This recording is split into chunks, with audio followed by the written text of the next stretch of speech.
할렐루야. 우리 함께 찬양 드리겠습니다. 찬송가 260장, 찬송가 260장 함께 찬양 드리겠습니다.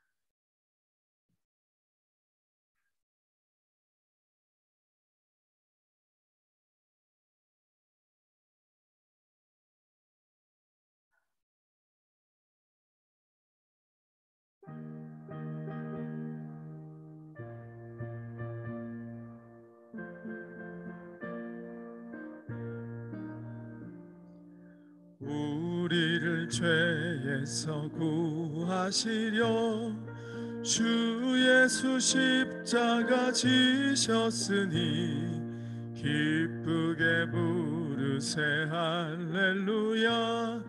나 구원 얻었네. 찬송하세 찬송하세 주님 나를 구하셨네. 찬송하세 찬송하세 주가 구원하셨네. 우리를 주께서 구했으니 이전에 행하던 악한 일과 추하고 더러운 모든 죄를 온전히 버렸네. 찬송하세 찬송하세 주님 나를 구하셨네. 찬송하세 찬송하세 주가 구원하셨네. 나 지금 죄에서 사함받아 거룩한 백성이 되었으니 이 육신 장막을 벗을 때도 겁날 것 없겠네. 찬송하세 찬송하세 주님 나를 구하셨네. 찬송하세 찬송하세 주가 구원하셨네. 우리가 이 세상 떠날 때에 예수의 손목을 굳게 잡고 영원히 즐거운 천국에서 주와 함께 살겠네. 찬송하세 찬송하세 주님 나를 구하셨네. 찬송하세 찬송하세 주가 구원하셨네.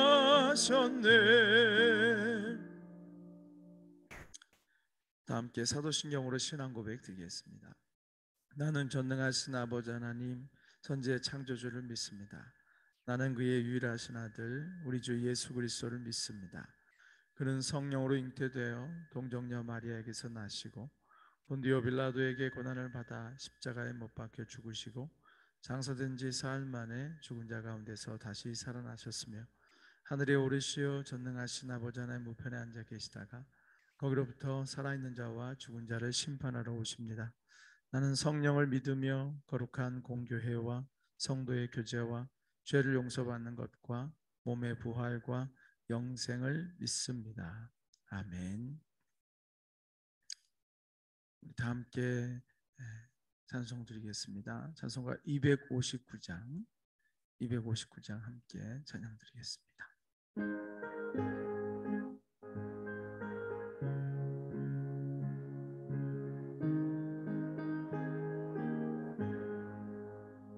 예수 십자가에 흘린 피로써 그대는 씻기어 있는가. 더러운 죄 희게 하는 능력을 그대는 참으지 않은가. 예수의 보혈로 그대는 씻기어 있는가? 마음속에 여러 가지 죄악이 깨끗이 씻기어 있는가? 주 예수와 밤낮으로 늘 함께 그대는 행동을 하는가? 그때나 어디서나 그대는 붙들고 있는가? 예수의 보혈로 그대는 씻기어 있는가? 마음속에 여러 가지 죄악이 깨끗이 씻기어 있는가? 주님 예수 다시 올 때 그대는 영접할 예복이 있는가? 그대 몸은 거룩한 곳 천국에 들어갈 준비가 됐는가?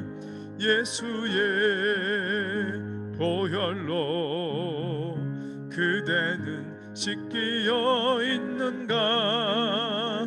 마음속에 여러 가지 죄악이 깨끗이 씻기어 있는가? 모든 죄에 더러워진 예복을 주 앞에 지금 다 벗어서 샘물같이 솟아나는 보혈로 눈보다 더 희게 씻으라. 예수의 보혈로 그대는 씻기어 있는가?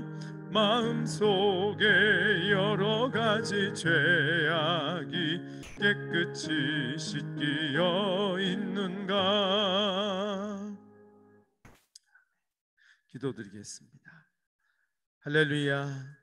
오늘도 새로운 한 주를 허락하시고 이 새벽 첫 이명을 우리에게 허락하여 주심으로 하나님 아버지 앞에 예배할 수 있는 분복을 누리게 해주시니 감사를 드립니다. 사랑의 주님, 이렇게 깨어서 기도할 수 있다는 것, 예배할 수 있다는 것이 내 힘으로 되는 것이 아니라 하나님께서 우리를 은혜로 붙들어 주시기에 할 수 있는 이름을 고백하며 날마다 이 은혜가 우리에게 끊쳐지지 않기를 원합니다. 우리의 마음이 늘 겸손하여서 주님 앞에 이렇게 늘 나아갈 수 있는 주님의 은혜만을 간절히 구할 수 있는 이 심령이 우리 삶에서 항상 유지될 수 있도록 주님께서 은혜와 긍휼을 모든 성도들 위해 부어 주시옵소서. 마음은 원이로되 함께하지 못한 이들에게 주님께서 영육간의 강건함을 주시고 환경도 열어주시사 함께 은혜를 나눌 수 있게 해주시며 또한 믿음을 갖고 달려가다가 코로나로 인하여서 또 문제로 인하여서 개인의 문제로 인하여서 예배를 드리지 못하고 있는 귀한 성도들을 하나님 한 사람 한 사람 기억하여 주시고 이제는 그들을 깨워주시고 일으켜 세워주시사 그들도 함께 은혜의 잔치를 누릴 수 있는 그런 회복의 역사가 속히 일어나기를 간절히 구하오니 주님께서 꿈속에서라도 일깨워 주시고 만나 주시고 흔들어 일으켜 세워 주시기를 간절히 기도하고 원합니다. 오늘 이 새벽에도 말씀을 붙들고 저희가 나아가기 원하오니 주님의 말씀으로 우리의 심령을 채워주시고 미련하고 아둔하여 깨닫지 못하는 저희들 주께서 정말 지혜의 영을 부어주시고 계시의 영을 부어주시사 주의 말씀의 뜻을 밝히 분별하며 깨닫는 큰 은혜가 각 사람에게 있게 하여 주시옵소서. 가정에서 예배하는 이들에게 하나님의 은혜가 임하기 원합니다. 현장에서 예배하는 것처럼 하나님 정말 마음과 뜻과 힘을 다해서 예배하기 어려운 환경이지만 그럼에도 불구하고 중심을 붙잡아 주시고 영과 진리로 예배할 수 있도록 도와주시고 전적으로 주님만을 바라볼 수 있는 은혜를 부어 주시옵소서. 예수님의 이름으로 기도드렸습니다. 아멘. 하나님 말씀 같이 봅니다. 오늘 주시는 말씀은 에스겔서 29장 1절에서 7절까지 말씀입니다. 에스겔서 29장 1절에서 7절까지 말씀입니다.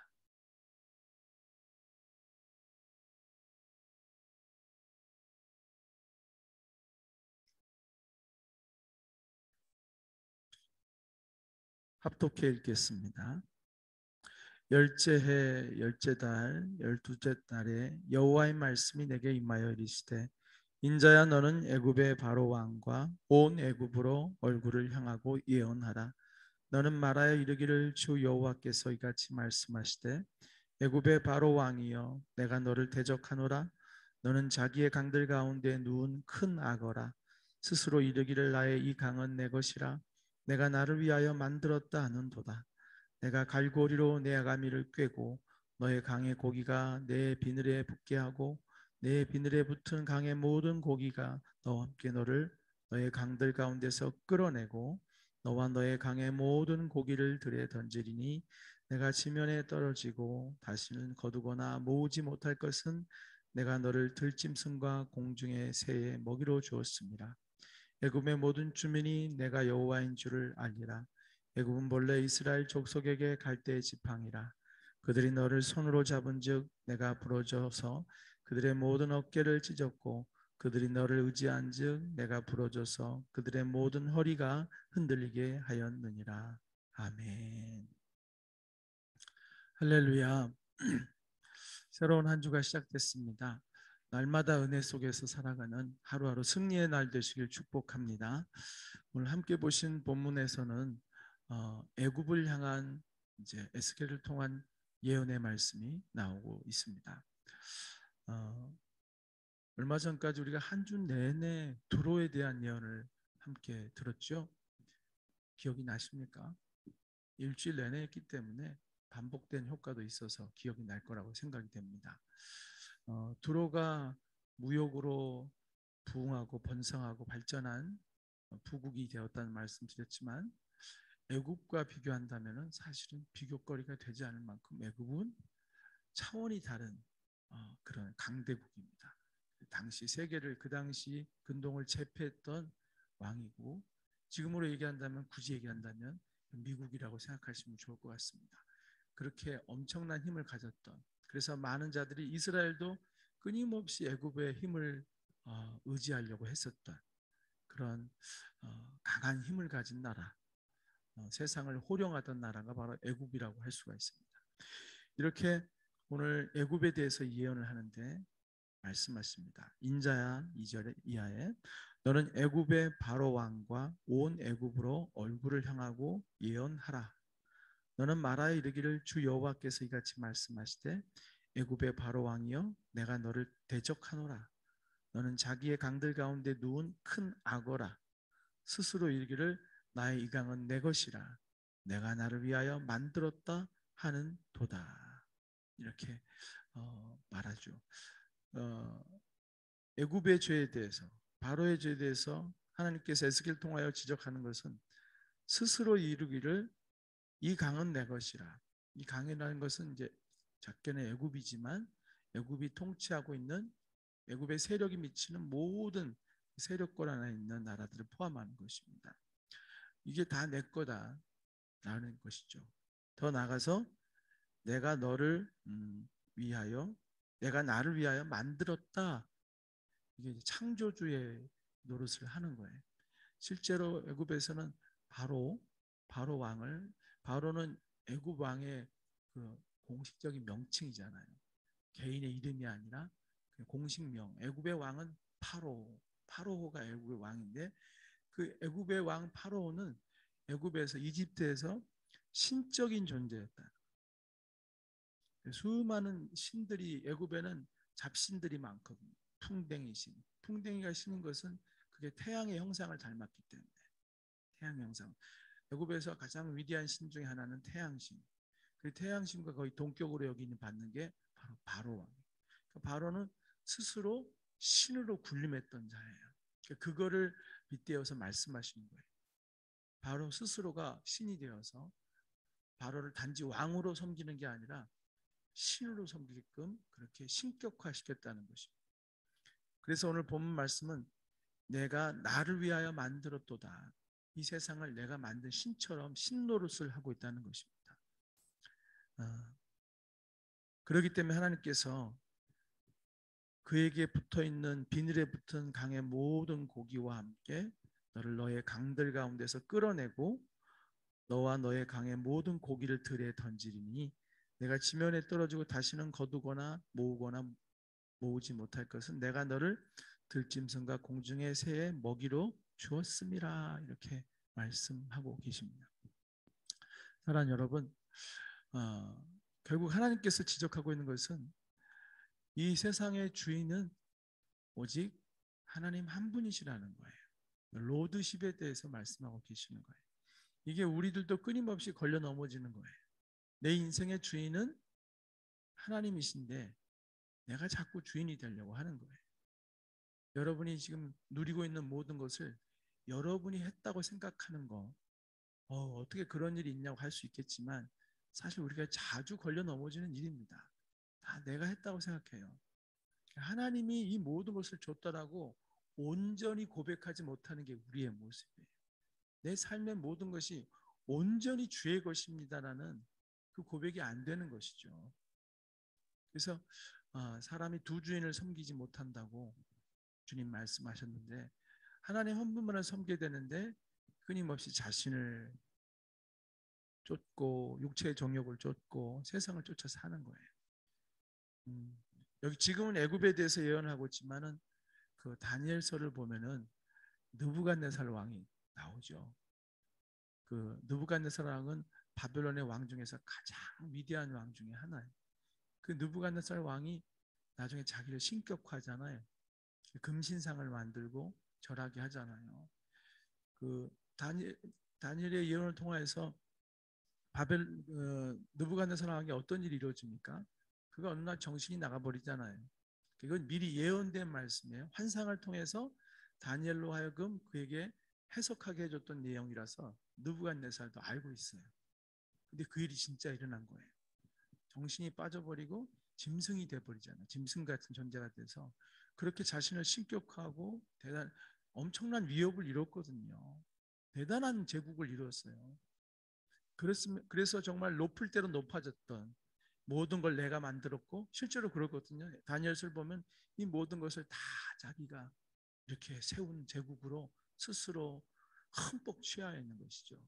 하나님께서 그를 갑자기 치시니까 뭐 들짐승처럼 머리를 산발하고 다니고, 그래서 궁에서 쫓겨나듯이 나가가지고 몇 년 동안을 헤매고 다니자. 하나님께서 작정하신 그 기간 동안 짐승처럼 돌아다닌 거예요. 그야말로 들짐승이 따로 없는 거죠. 그러면서 하나님의 때가 참에 그가 깨닫고 결국 이 모든 만물을 지으신 분은, 이 바벨론을 나에게 허락하신 분도 하나님이셨구나라는 것을 철저하게 깨닫게 하신 다음에 다시 제정신이 돌아오거든요. 그리고 다시 바벨론의 왕의 자리로 돌아와서 정사를 다시 또 맡게 돼요. 아시겠죠?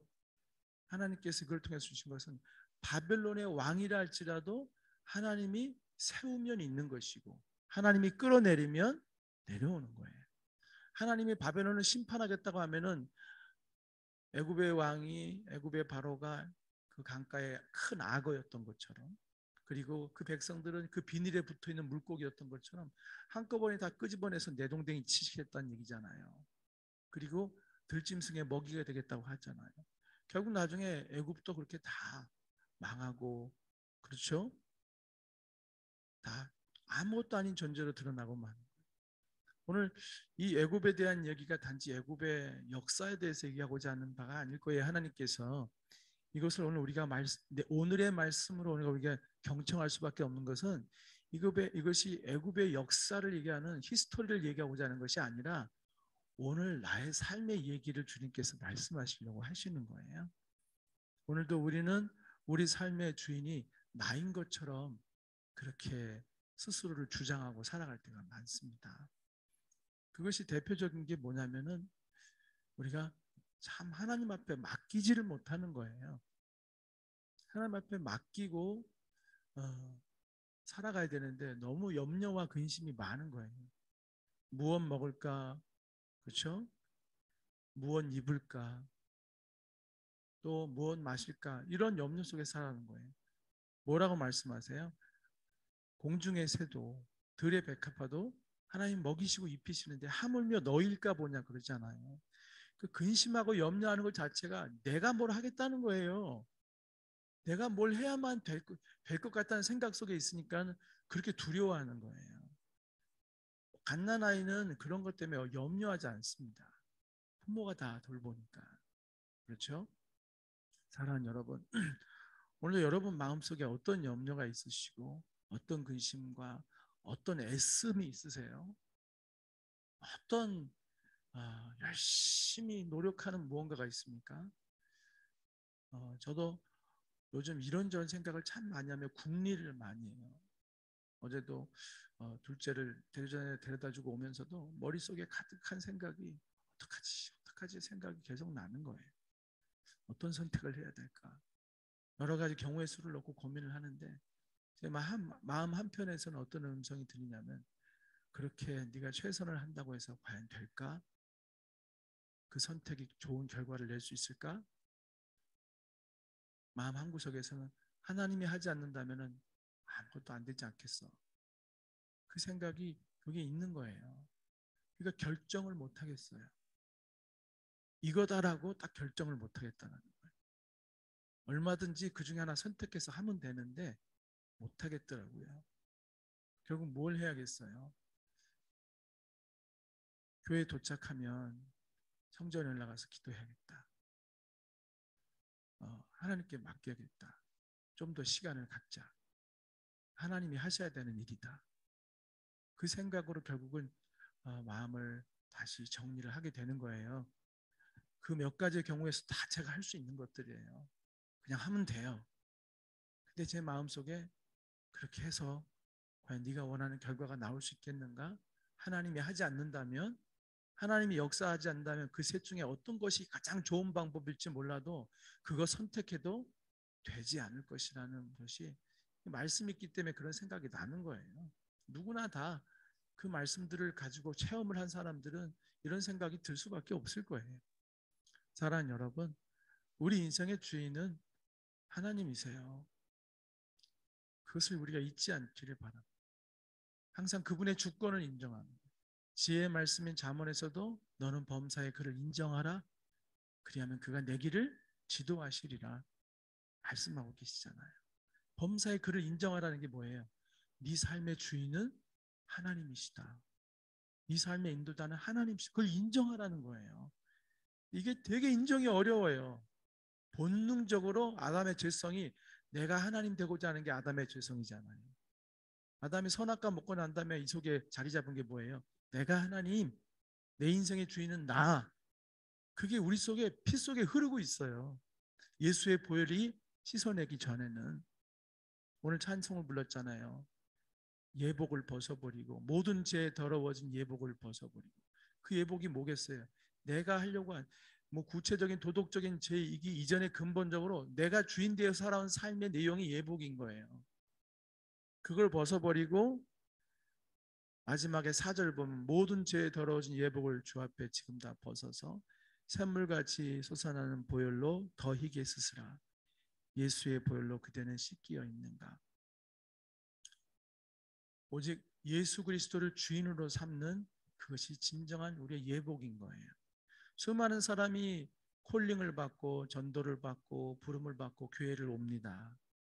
그러나 정말로 예수를 주인으로 삼고 살아가는 사람은 많지는 않을 수 있어요. 그렇죠?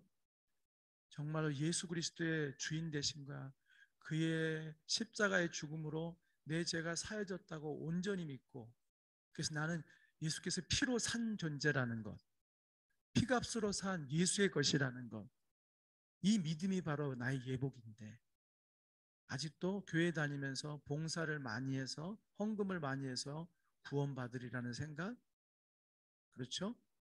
열심히 종교적인 행동을 통해서 뭘 내 힘과 노력으로 신앙생활에서 구원을 얻으려고 한다는 것 자체가 더러워진 예복인 거예요. 많은 사람이 부름을 받지만 이것이 준비가 되지 않은 사람이 너무 많다는 거예요. 교회 안에서도 여전히 자기 의로 신앙생활하는 사람들이 많아요. 오직 주님의 힘을 힘입어서 하나님 주신 성령의 능력으로만 섬기고 해야 되는데 내 힘과 내 의지로 막 바득바득 하면서 하다 보니 사실 하나님과 좀 다른 궤도를 걷고 있는 것이죠. 사랑하는 여러분, 많은 사람이 부름을 받지만, 그렇죠? 오라 오라 해도 안 오는 사람들이 있었잖아요. 그게 오라 오라 해도 안 오는 사람들은 이스라엘 사람들이에요.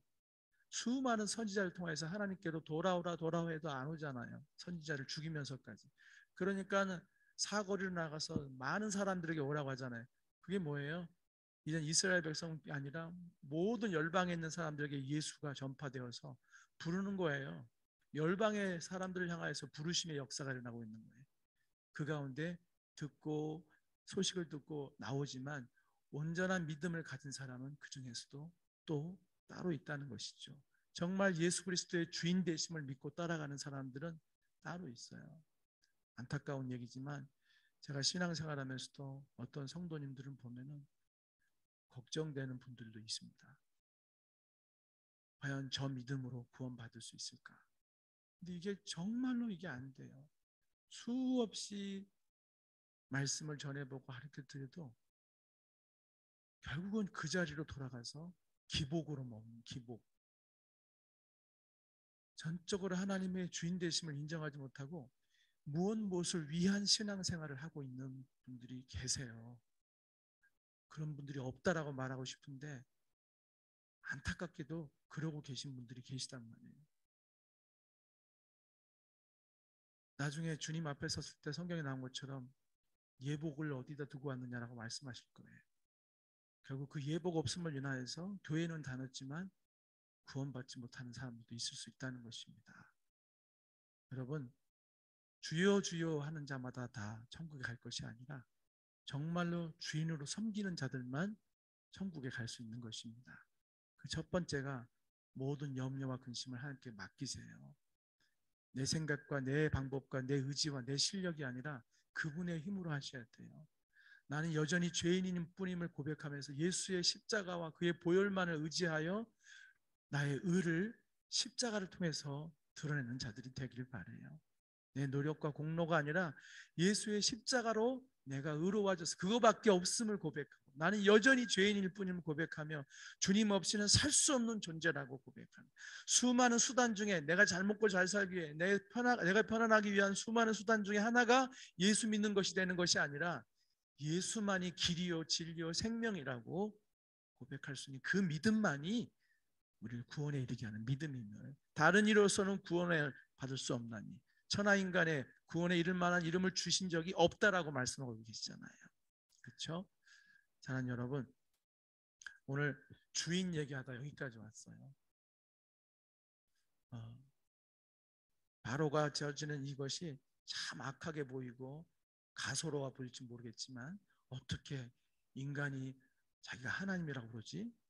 근데 사실 이게 아담이 쫓았던 죄이고, 그렇죠? 아담이 에덴 동산에서 범한 죄이고 그 피가 내게도 흐르고 있다는 사실 잊지 마시기 바랍니다.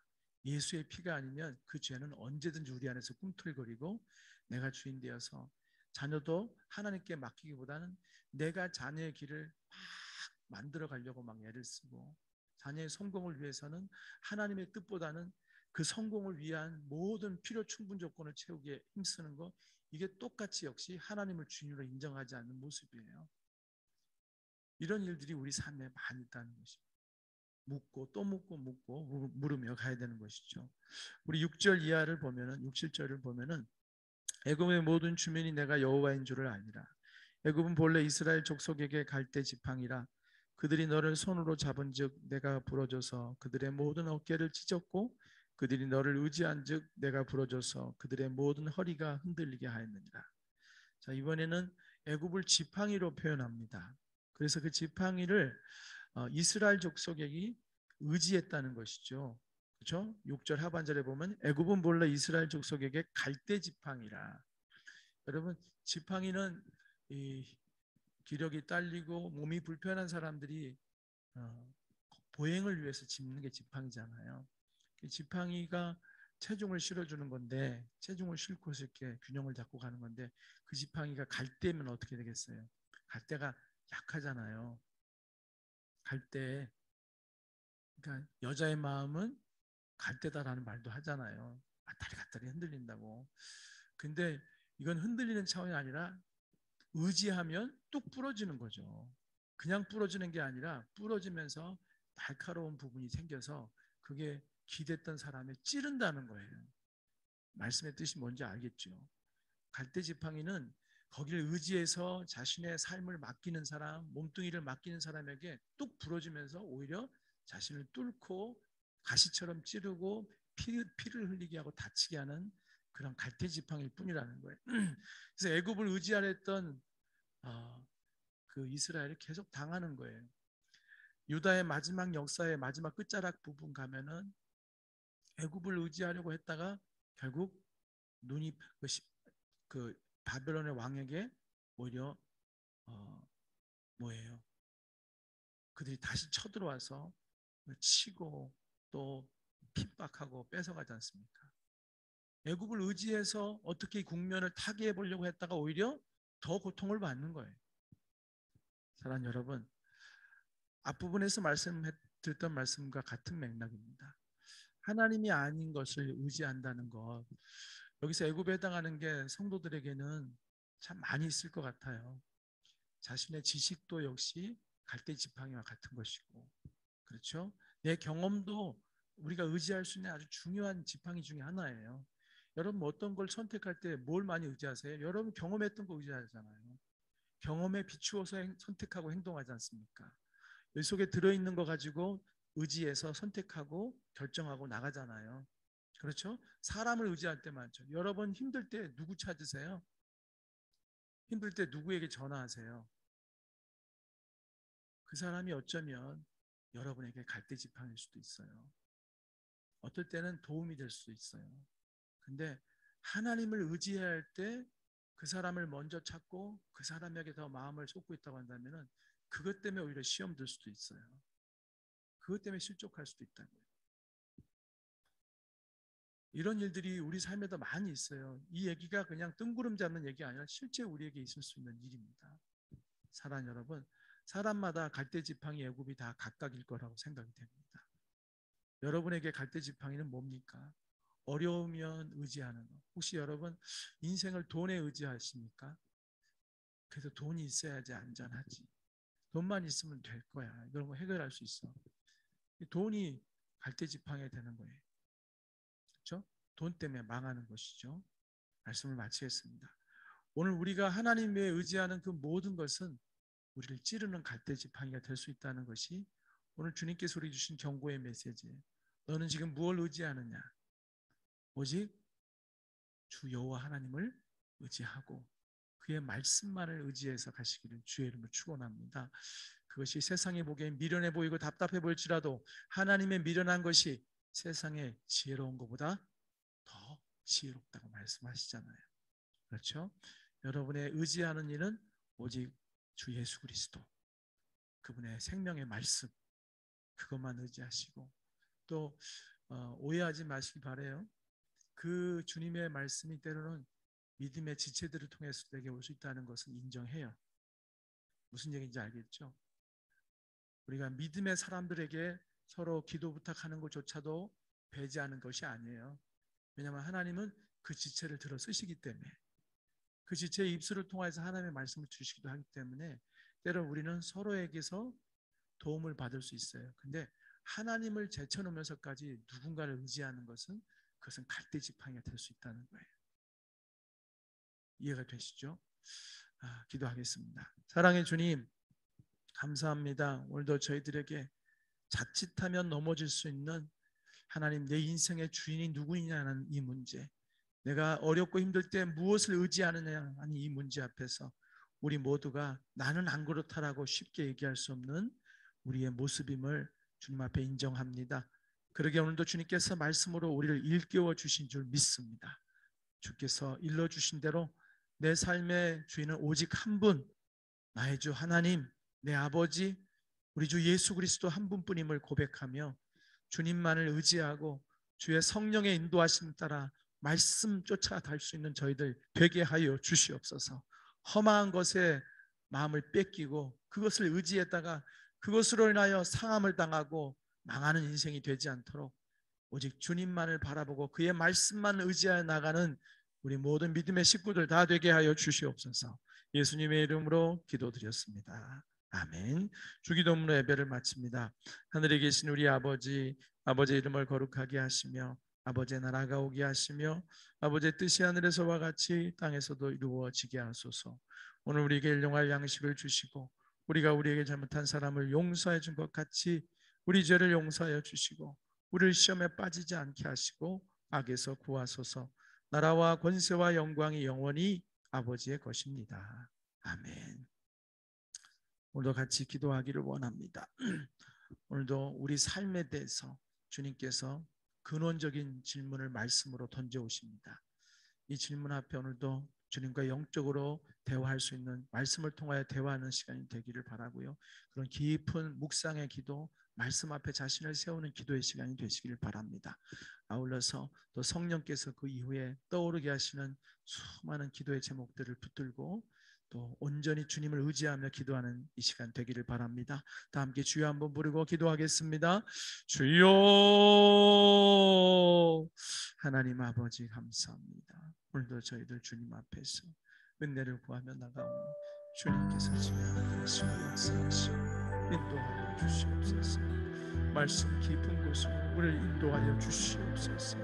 주의 말씀을 통하여 나의 모습을, 내 삶을, 내 중심을 들여다볼 수 있게 해주시옵시고 그러함을 통하여서 하나님 아버지 정말로 하나님의 주권을 회복할 수 있게 하시고 온전히 주님께 맡기며 나갈 수 있는 우리의 삶이 되게 하여 주시기 원합니다. 끊임없이 내가 주인 되어서 내 생각과 내 판단과 내 의지로 무언가를 이루어가려고 하는 그런 욕구가 내 안에 있음을, 육체의 소욕이 내 안에 있음을 아버지 앞에 인정할 수밖에 없습니다. 주님 그러기에 은혜를 구하고 오늘도 말씀으로 깨워주신 것처럼 삶의 순간순간마다 이 말씀으로 우리를 깨워주시고 내 삶의 주인은, 내 삶의 창조자는, 내 삶의 주관자는 오직 주님밖에 없습니다. 주님만이 주인 되심을 고백하는, 내가 주인 삼았던 모든 것을 주님 앞에 내려놓고 전적으로 주님을 의지하며 갈 수 있는 저희들 되게 하여 주시기를 원합니다. 주님 우리의 눈을 열어서 우리의 모습을 보게 하여 주시고 아버지의 부르심을 깨닫게 하여 주시옵소서.